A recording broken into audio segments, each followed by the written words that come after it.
Oh, hello. Well, you find me out in the snow. Well, you've got to get out, haven't you, in the snow? It's lovely and it doesn't happen as often as it used to, so it's always something to be treasured and savoured. Yes, inevitably reading a little bit of Tintin, and this is a nice thing to do. I try to take reading outdoors to get more outdoors time. But since you're here, I shall turn my attentions to something else. Perhaps I'll show you a bit of my wanderings about the town in the snow, and I'll read to you one of my favourite poems, coming up on Gold Dove TV with me, Bijon Roy.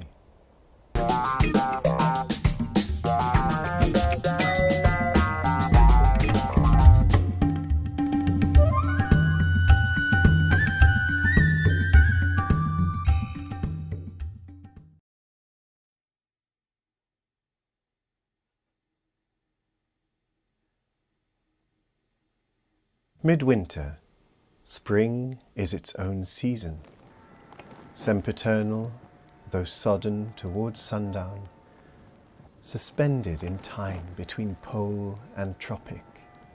Now the hedgerow is blanched for an hour with transitory blossom of snow, a bloom more sudden than that of summer, neither budding nor fading, not in the scheme of generation.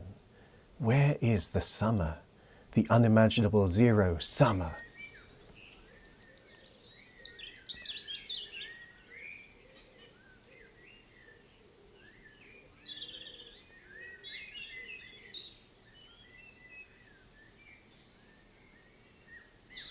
If you came this way, taking the route you would be likely to take from the place you would be likely to come from, if you came this way in Maytime, you would find the hedges white again in May, with voluptuary sweetness.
It would be the same at the end of your journey, if you came at night like a broken king, if you came by day not knowing what you had come for. It would be the same. When you leave the rough road and turn behind the pigsty to the dull facade, and the tombstone. And what you thought you came for is only a shell, a husk of meaning, from which the purpose breaks only when it is fulfilled, if at all. Either you had no purpose, or the purpose is beyond the end you figured and is altered in fulfillment. There are other places, which also are the world's end, some at the sea jaws or over a dark lake, in a desert or a city, but this is the nearest in place and time, now, and in England.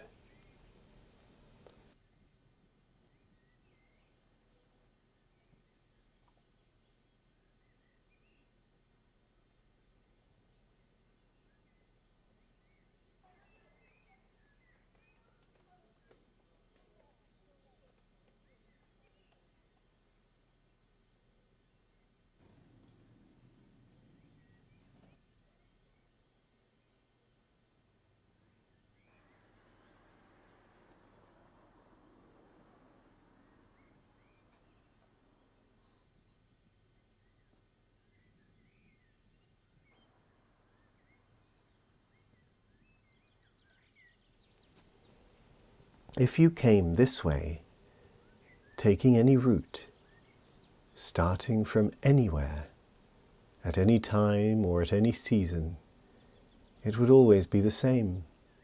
You would have to put off sense and notion. You are not here to verify, instruct yourself, or inform curiosity, or carry report. You are here to kneel, where prayer has been valid. And prayer is more than an order of words.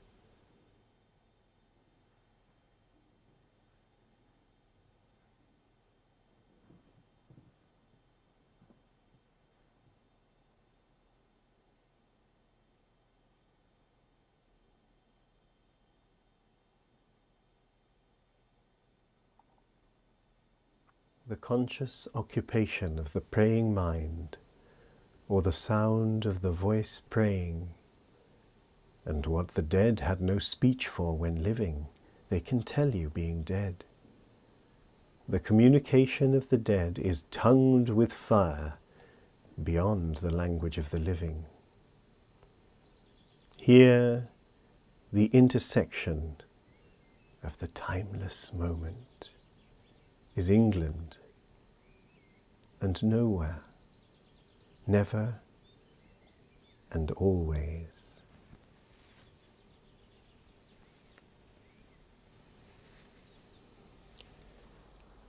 Last season's fruit is eaten, and the full-fed beast shall kick the empty pail, for last year's words belong to last year's language, and next year's words await another voice.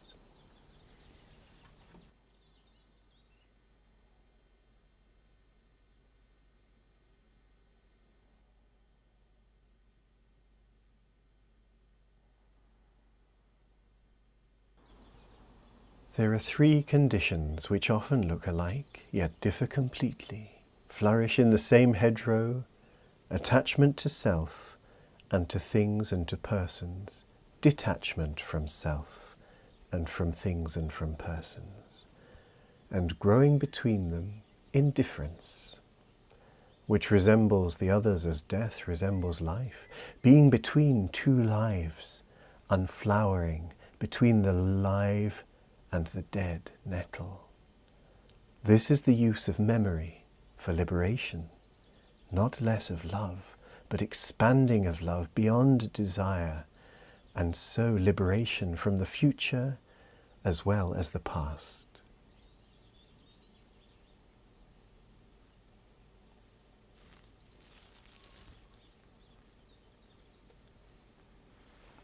What we call the beginning is often the end.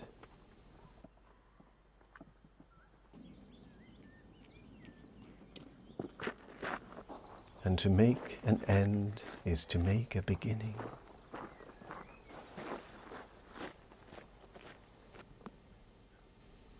The end is where we start from. And every phrase and sentence that is right where every word is at home, taking its place to support the others. The word neither diffident nor ostentatious, an easy commerce of the old and the new. The common word, exact. Without vulgarity. The formal word, precise, but not pedantic.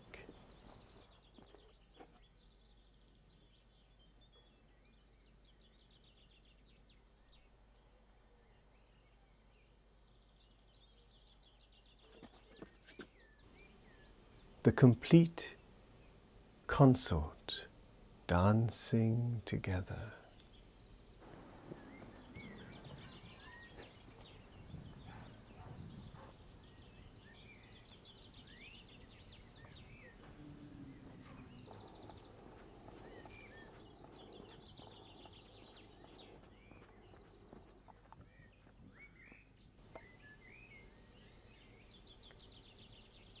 We shall not cease from exploration, and the end of all our exploring will be to arrive where we started and know the place for the first time. Through the unknown, unremembered gate, when the last of earth left to discover is that which was the beginning, and the source of the longest river, the voice of the hidden waterfall, and the children in the apple tree, not known, because not looked for, but heard, half heard in the stillness between two waves of the sea, quick now, here, now, always, a condition of complete simplicity, costing not less than everything, and all shall be well. All manner of things shall be well. When the tongues of flame are enfolded into the crowned knot of fire, and the fire and the rose are one.